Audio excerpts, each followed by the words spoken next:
Welcome to this episode of the Talent Forge, where together we're shaping workforce behaviors. Today, my special guest is Dr. Conor Hogan coming at us from Ireland. Welcome to the show, Conor.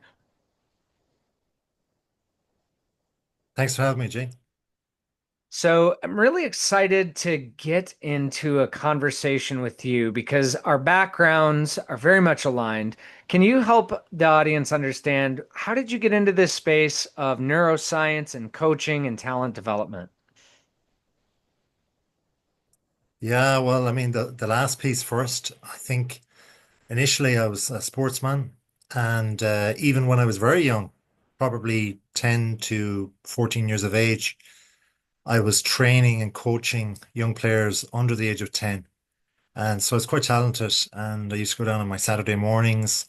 My one time off during the week, every other evening was training myself and practicing. And so then by 14, well, even by 12, my family started up a golf course business, believe it or not. Hmm. And so essentially, I was brought up in a golf course. So it was all sport. I was playing sport. And by the time I was 14, I was out on the golf course rangering, answering questions, directing adults two, three times, four times my age, seeing the behavior of everybody. And then by my late teens, unfortunately, I was big and tall, 6'4", very athletic, playing a lot of sport beyond my years because when you're young and when you're big and when you have a bit of talent, obviously the adult teams come calling. But I had a kind of a problem, but nobody could put their finger on it, no medic or anything. So eventually I went to a specialist and they figured out that my spine was very twisted in an S-shaped manner, in a 3D shape. It's called scoliosis, and it was quite profound. And so my performance decreased so much. So I was always into improvement. I was always around sport at that stage, but now I had time off. So physically, I was trying everything. I was going to alternative and complementary therapies and so on. They told me then in the medical profession that I was inoperable in Europe, where I'm from. And so basically, you're given no hope. You read everything. You go to all of these therapies and therapists. You're lying either on the flat of your back, your stomach, or whatever. You're having conversations. And a lot of them are interconnected. And like you opened up this particular podcast where we have connections, we have things in common. A lot of the therapists would have trained at several different things. And so it gets your mind wandering and gets your mind thinking about how can I improve and how can I just get out of this hole that I'm in? Yeah. And I'm sorry for that experience, but I would imagine that that probably shaped a lot of where you're at today. And with that being said, I can share a little of my story in a moment, but how did that shape you? What did that ultimately push you towards, driving towards? So at that stage where my biggest physical problems, I was a big, tall guy. I was 17, 18, leaving school. What do you do with your time? And so all that time that you're spending in sport, I decided to train as a teacher. And so I went to college and trained as a what we call here primary teacher. Well, that's also elementary at Okay. stateside, high Hmm. school as well. So I trained in both, and I ended up then in special needs. Long story short, I'd been everywhere teaching, and with special needs, then a lot of the issues are certainly not straight down the line. They're not out of the book. So you have to be looking up things. And of course, back then and to the age that I am now, intent, the internet was just starting at that time as well. And so information was becoming more free online. You're beginning to surf the web, as you can quite recall, I'm sure, Jay, the term at the time, even before social media. And so a lot of the content was very, very good. It was very solid. And of course, courses and things like that became available. So I ended up doing a master's in behavioral change and doing studies, getting involved with universities, and eventually a PhD, all the while I was teaching and trying to, in the teaching world, sort out the unruly behavioral change that was happening with children that were not allowed or not going into certain mainstream schools. They could have been 8 years of age up until like 18 years of age. These are really intelligent children, but children that had issues, be it at home, be it psychologically, neurologically, and so on. So you're all the time doing courses with that as well. You're all the time thinking in that line. And then in the evenings, I was working with a lot of leaders and coaching in that regard as well. So, and I'm going to go back to something that you said, Connor, because I see so much and it's so interesting, and I'm sure that the audience can now figure out exactly why I was really excited to talk to you with the background in sports. I played hockey, I was a mixed martial artist. I moved into competitive debate shortly after that, and then moved into learning about behavior because, quite frankly, my sports career came to an end not because of scoliosis, but because, well, quite frankly, I was not going to make the highest levels of the NHL, or anything else. And I had to make a really difficult decision to pursue a pathway towards academics, education, etc. Now, I got a question for you because this was something I experienced, and I guarantee some of our listeners, some of those leaders who might be young, some of those leaders who are coaching people who are, two, three, four times their age, some of those leaders who walked into a leadership position and immediately had somebody that was in the company maybe 30 years that they're now leading. What was it like when you were on that golf course and you were leading people who were maybe older, who did maybe have more years in service, maybe not as talented? Uh, what was that experience like for you? God, that's a question I don't think I've been asked, and if ever, in a long time for sure. I was 14 at that stage, and look, all the people that were there were essentially much, much older, at least 20. You could have people coming, very busy weekends for pleasure, maybe book nights or stag nights or things like that as well, groups of men. And then you have like golf course tees, which were similar. I think it was like the T number one, number eight, and number 18, if my memory serves correct, were all very closely aligned. And so you had to like shuffle people about from one hole, the first four holes. If they were busy, you had to kind of push them towards maybe eight and say, hey, go over there and play a couple of holes.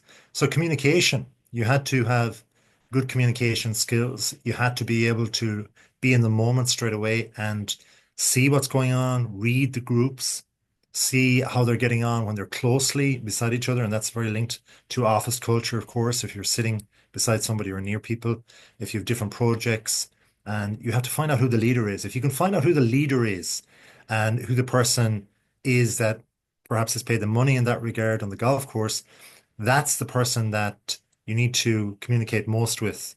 The simple things, the soft skills that we often refer to and we often stay away from or just overlook are so vital. And I think now more than ever with technology, it's so vital. If we have people at home behind a computer all day, I know you mentioned at the top of this, off camera, out of the podcast, that you've been so busy today doing your own coaching and you're on camera all day. So what are you supposed to do? Are you supposed to read the mind of the leader, or is the leader supposed to read the mind of the employee, or perhaps go to the well-worn skills and sharpen your skills in that regard, the softer skills, because that's what's required now more than ever. And especially if you have employees, we're coming out of 3 years or so after a pandemic, and people's lives have been thrown upside down. And I know we're not like blaming the pandemic for everything or anything like that, performance at work, but people may have issues at home personally, and in their own personal lives, they may be lonely at home, Yeah. things like that. So there's a huge variety of things, and trying to, as I said, do the opposite of read the mind of people and just to communicate sharply, and to be able to, I think, going back to sports as well, to be able to, and I think in a very similar sense, if you're in a pressurized game and the scoreboard is very close, there's only a couple of minutes left, and you're trying to make a huge decision, big crowd, all pressure. End of season. This is the thing. This is when it really matters. We can all sit back and watch video and analyze things for hours on end. But in that moment, you have to be able to make the decision. So the more you do these things and keep these skills up to date, the more you bounce off a coach, the more you can learn. And you have to be open and be coachable to learning. You have to be able to go, I shouldn't have said that, or I said things too quickly. Again, go back to that person's life. You don't know what's going on in it. So it's just about honing your skills all of the time. I think there's some great insight there, Connor, and thank you for that because, a lot of leaders, they may be walking into a position where they have that sort of, hey, I'm looking up and these people have more experience. And I'm pulling from your conversation or from your comment. One of the things is to find the places in the network where there's influence. If it's that leader amongst that stag group, whether that's the leader amongst your team at work or whether that's the leader that's going to have the best ability to essentially influence the mass. Such a great insight. Now, I've got to imagine at some point in time you face some level of resistance. A 14-year-old's coming over telling me what to do. Now, you had size as an advantage. We don't always get to leverage that in the workplace, but if we're thinking about, hey, you're experiencing some resistance, how did you maintain your cool? And then how did you maybe shift when you felt that pushback at any of those times? Well, it's about knowing your surroundings, knowing your environment, knowing the rules of the game that you have. So, in that context, obviously, I was in my home area. I knew it inside out physically. I knew the layout of the course, like I previously said. I knew the timing of how quick a person was going to play a hole. You begin to size up people and say, well, they're more athletic than the others, or they've a stronger drive, or whatever else. So you can estimate. So you need to trust your judgment. Again, that comes from experience. But again, go back to the study. Go back to you have a new employee, you have a new person, you've got to know them inside out. At the end of the day, if you're trusting them, and even if your office is down the hall and they're in the building, you gotta make sure that they're not looking up stuff online that's taking them from their productivity and work. So by knowing a person and by showing the trust to them in their face through their face to their face as such, but by getting to know them, showing that you're interested in them, and all of these things are like you can't fake it. You often hear these things like fake confidence and just put it out there, fake it till you make it. No, because people have this innate ability where, okay, the broads, ladies listening here are very clever. They're very intuitive. But as a male, we have to tap into our skills and realize that you come from a mother as well. And think of how you were reared, or think of all the little nitty gritty with conversations, the times where you were upset when you were growing up. And it's those little things that if you can treat a person right at the right time, if you can put your arm around them in one situation, but also give them a little bit of a whip in other situations and know when to do that. That's what makes great leadership as well. I love that. So, knowing your team, knowing your capabilities, being able to pull the best out of those capabilities in those moments. But I think there's some wisdom too in having that home court advantage and really being comfortable in the environment. Such a powerful lesson there.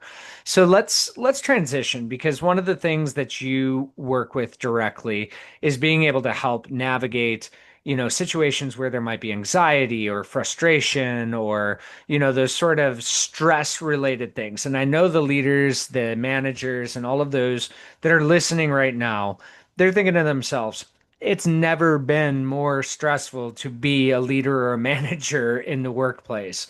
You have everything from economic uncertainties and tariffs. You have supply chain challenges. You have issues with workforces that we've been dealing with since COVID. Can you give us an example of what are maybe some of the things that we should be thinking about as leaders or managers or even trainers? What should we be thinking about in terms of stress and anxiety? What can neuroscience really help us with here? Yeah, well, the first thing is that with all those things, and they're huge things that are inconsistent right now and probably will be when this podcast is way off out there in the future as well. So, the one thing we can control is ourselves. We have the ability to do that. So, we have to look inside ourselves, look to our own weaknesses. Okay, we don't have to be shouting them from the rooftop, but we have to say, look, I'm good at this. I was chosen for this. Like, for example, a client there recently said to me, very honestly, look, I'm very good with the numbers. I'm very good technologically, but I'm nervous about taking on this new role now because it's, as they put it, the water cooler conversations. So you have to be able to adapt in that regard. And the next thing is, of course, your resources. Your greatest resources of all are your people. We talk about artificial intelligence, fantastic, but there's nothing artificial about a person. And if you can get them motivated, we know we can sustain them and keep the links going within teamwork for many years to come. We have things now that we've discovered in the last couple of decades, like neuroplasticity and learning design. And here we're looking at how the brain can rewire itself.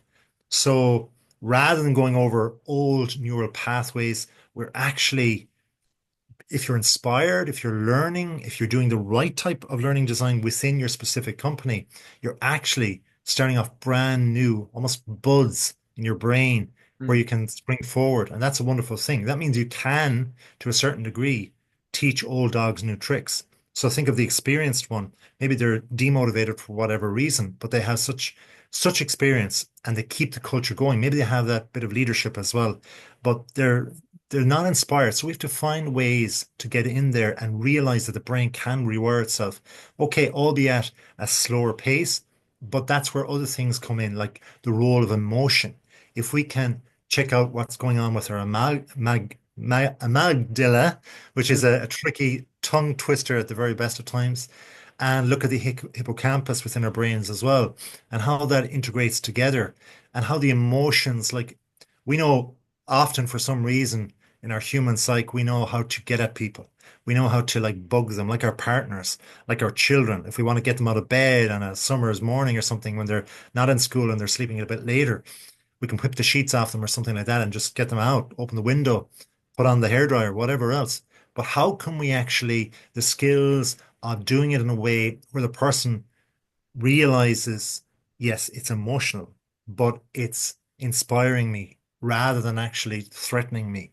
And so all those different things together, if we get one moment of emotion, it can make that loyalty back and that trust within your team and for you as a leader. And then the attention limits, just to know that when we're doing anything, the attention limits are much less than we realize. Like it's only 10 to 20 minutes at most. There's a guy called Richard Bandler. I think everybody should look him up. Wonderful guy. I know you know him very, very well.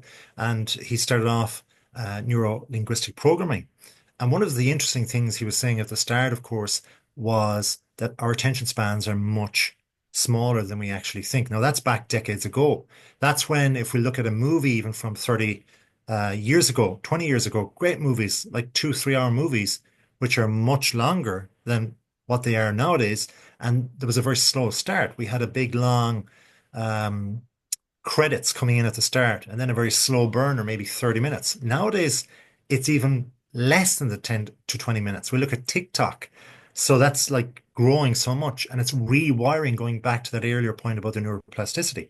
It's rewiring not only what people are learning through the screen, through the education of that, or the entertainment, or the lack of truth, but also the way we learn, which is very important too. So again, going back to communication, how we communicate, the phrases we use have to be so accurate. The words have to be so accurate.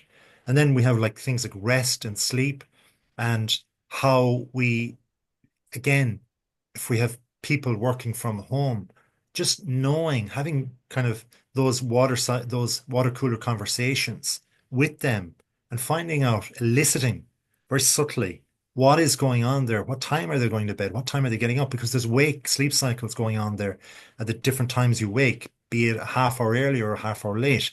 So all of that is out there. Um, memory. Memory is a huge thing as well. We've learned, for example, through the brain from Alzheimer's and the likes of dementia, where a person can be totally gone. They don't even understand their nearest carer.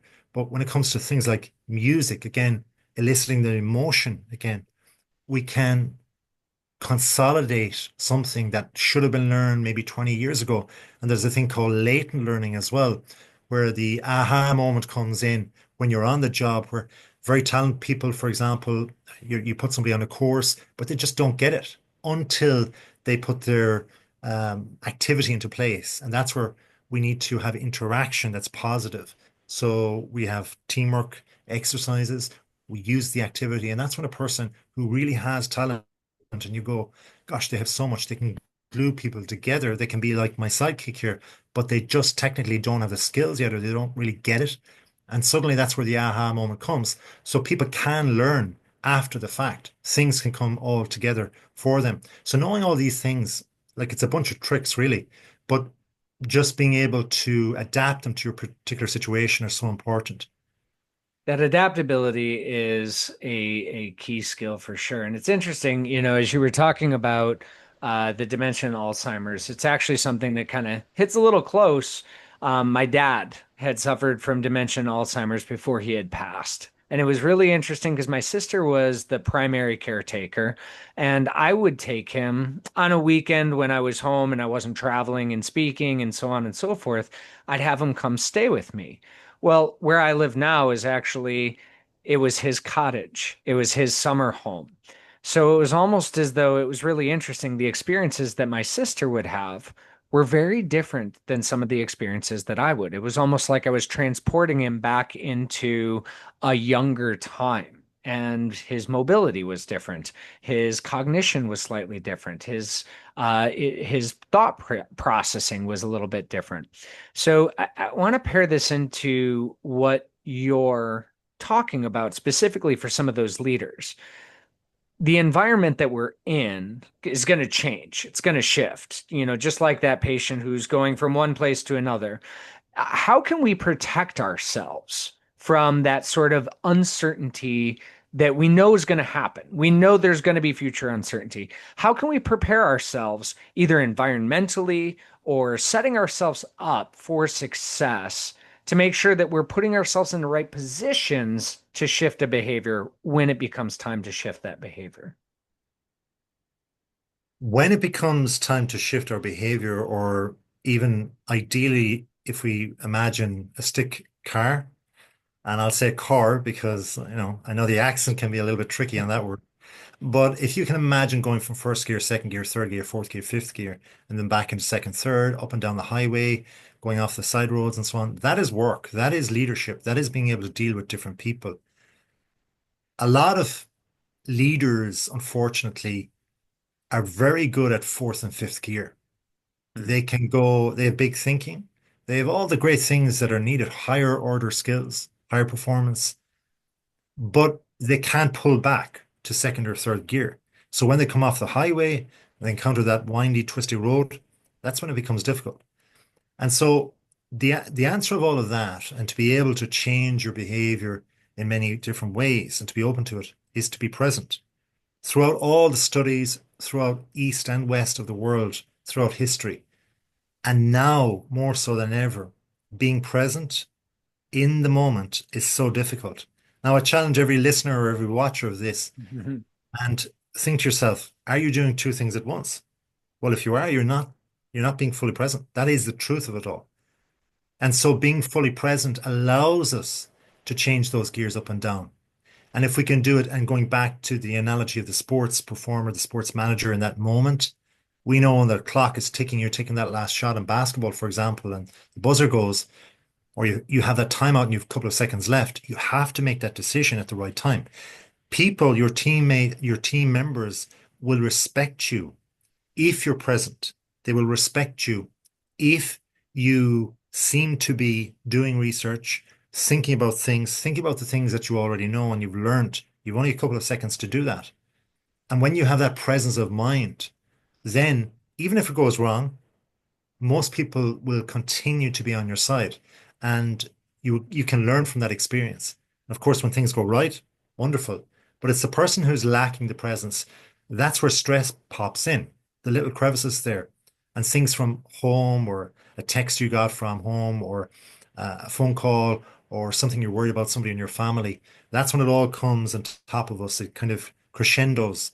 But if we're present in the perfect way, and you mentioned, and I'm very sorry for your loss there with your parent.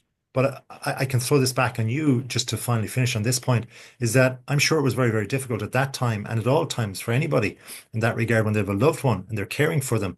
But if you can get through the 9 to 5 and then do your evening things, do your things with your family, and then be attentive to their needs, then if you can, like, ideally block off time at the end of the day to have your upset time, to have your emotional time. But unfortunately, we're not human beings. We're not wired like that. So the emotion that I mentioned earlier on, that if we can use emotion in the right way, comes in throughout the 9 to 5. So that if you are aware of the person that has that personal stuff going on in the background, just being aware of that, being present in the moment, looking at them during the meeting, watching what they're doing, things like that become a super skill. You're so spot on too, and it's interesting because it was a 6 year journey, and thank you for that. It was a 6 year journey with my dad, and I remember at the very beginning of it, um, I was a little reluctant or hesitant to kind of speak it about, to my team. I've got a team of 14, and I didn't say anything, and I was just going to carry that weight and not really bring it up. I didn't want to bother people, and I'm gonna get to a question that comes along with this too. But at one point in time, my team noticed my behavior was shifting. And it was shifting because I was experiencing stress. I was getting burned out. I was feeling anxiety about not necessarily knowing what was going to happen next or what the next part of the process was.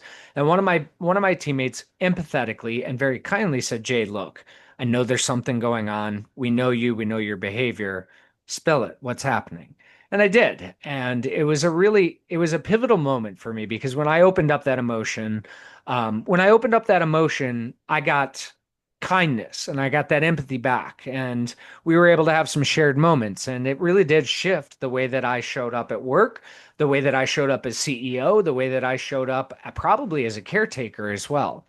Now, the question that I have here, Connor, and I think that a lot of people have is, we struggle sometimes, and I'm not going to say that it's just males that struggle. I think females struggle in a different way.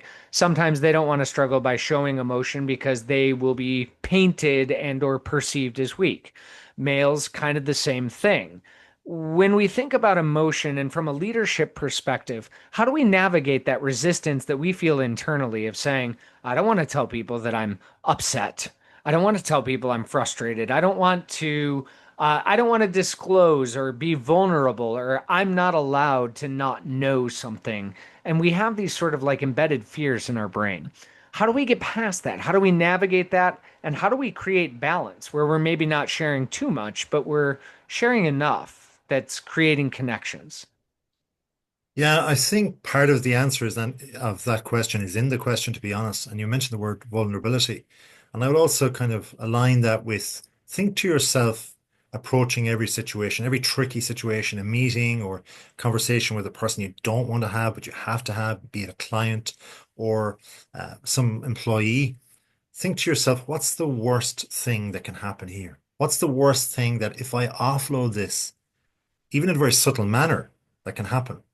Hmm. Well, you might get all teary-eyed. You might actually have a wobbler, but that's when they can see the human side of you too.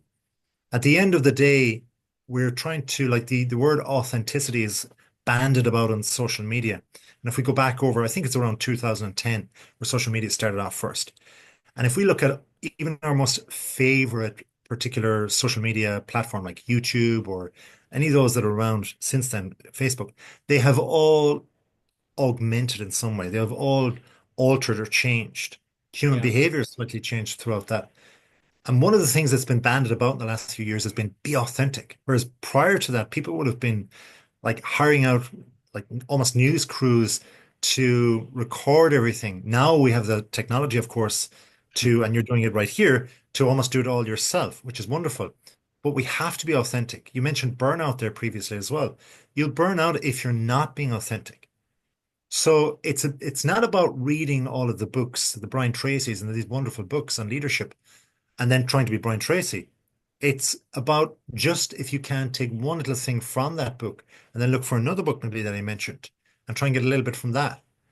But at the end of it, during the core, it must be yourself. And again, if you're hiring somebody new, that's when you have to show them your authentic side. You have to be personal from the very start. If you're personal from the very start, that's when you're giving yourself leeway. That if something does go wrong externally, you mentioned tariffs, you mentioned all those things externally, economically, that we just cannot plan for. All the things that have happened the last couple of years here in Europe, where I am, you've got wars so close to us, it's changing everything overnight. You've got the pandemic prior to that. God knows what comes next. So Yeah. there will be external factors, no matter what business or company you're in or sector. So by just giving yourself your real self, your true self, say, like almost like Alcoholics Anonymous, I'm Jay and I'm standing up here. And you know what? I don't have it all together at home. I've got to do the groceries because my wife is this or whatever. And, that might be seen as, well, God, I have the same problem, or I won't say it for now, but they'll feel they owe you because of that, right? So we have a culture, the Western culture, where it's go, go, go. Going back to the gears in the car, we need to be able to cruise a little bit. But in order to do the work and know we have the work done beforehand, it's a lot about energizing our people, influencing our people in the right way. And the best and only way to do that, so that they feel the mask is not slipping here Yeah. when the pressure is on, because the pressure will come on, is to be yourself. And that's such good advice. When we think about coming in authentically, yeah, I've always kind of had my own personal, I'm going to call it a leadership signature, right? Of where I see like what my values are tied into how I want to show up as a leader. And when I have somebody that I'm onboarding, I'll share that with them. And it's just like, hey, I strive to be a courageous leader who values excellence and learning through my work in behavioral intelligence. How does that land for you? And I would share that with them because I wanted them to get a sense of who do I try to show up as a leader in my authentic self every day. And then I ask them a question, Connor. I say, do you feel comfortable helping me get back on track if I seem to fall off that wagon? And the pause there for a moment is often kind of like, I don't know, you're the CEO. Should I? I want you to feel empowered this way because this is who I should be, living as my authentic self. And if you see me not doing that, I'm going to be heading to burnout and I need your help. And it's been such an interesting exercise in having that conversation with my team. From your perspective, the leaders that are out there, should they be communicating, hey, this is my authentic self. This is how I want to show up. Should they be asking for support to say, can you help keep me on track? What are your thoughts on that? Yeah, I love the way you kind of phrase that there, just in one sentence, one question. And I think you can just, if you get one thing from this particular recording as a leader, if you can just come up with one phrase that you can learn yourself for yourself, think of your biggest weakness and think about saying, okay, I want to put that out there and say, look, I'm not actually very, very talented with this technology, believe it or not. I'm very good at other things, and this is why I'm the CEO, but I'm not really good at this. But I believe you have that skill in you, even if it's not on the resume. If it is on the resume, cool. Empowerment, like you said, I mean, all the research that's out there, yes, people want money. They want to be able to get promotions for sure, but people know that promotions don't come every day, so it takes a while. But if you can empower people to fill the gap that the CAO feels requires, they then know that that trust is imparted to you for that, say, special skill. They link that you've linked that with them. And if you can get to the heart of what it is they love or they feel they really want to be at in 10 years' time or something like that, their quest for life, if you can get to that, well, then these guys are going to just know that you're talking about behavioral change. You're talking about reading their mind. And if you can do that with several employees, you'll have people that will work outside hours. And that's where a lot of productivity can be done because they'll be going for a jog or they'll be in the gym or they'll be with friends where they're bored and they're thinking about solving the issue at work. But they're doing it not in a burnout focused way or on the road to burnout, more so in a way that they're focused on delivering at work and being able to lead because it's been empowered to them to do so. It's really insightful. I love that. So here's my last question that I really curious what your perspective is, because I know that you're working with executives and I know that you've worked with a bunch of leaders as well. What do you see as what's keeping them up at night? Is there anything specifically that you're seeing in the trends in workforce behavior or in the workforce that's really catching them and saying, hey, Connor, this is what I worry about. What are some of those things that are keeping them up at night? Well, rather than giving, say, an exhaustive list of this and that, it's more when you get to the nitty-gritty of it, it's more about that what's keeping them up at night is that their mind is racing. Essentially, it's what all of these different things in different industries and so on are doing to them. And essentially, their mind is not synced with their body. they're tired. It's 9, 10, whatever time at night, it's their usual time. And suddenly they're staring at the clock 3, 4, 5 hours later. And then they get up, maybe then they eat, and they're throwing everything off, all their routine, their body, their mind, everything is just out of sync. But we need to be able to go back to, like I said, the present. And like things where, if we look at, say, the Eastern therapies of, say, yoga and Tai Chi, all these type of things, the central core to these are to be able to have the mind and body in sync. And the Balance. Yeah. technologies, yeah, and the technologies we have nowadays are fantastic in the moment from the 9 to 5, say, where we can check out an email, send it back while we're also leaning over an employee that needs our help with their spreadsheet or something like that. So we can do two things at once, or at least we think we can. But the mind then is racing all the way through the day. And then if there's any little worry or pressure that comes on top of that, that's where it comes on top of us. So essentially, the mind is out of sync. The brain is out of sync with the body there.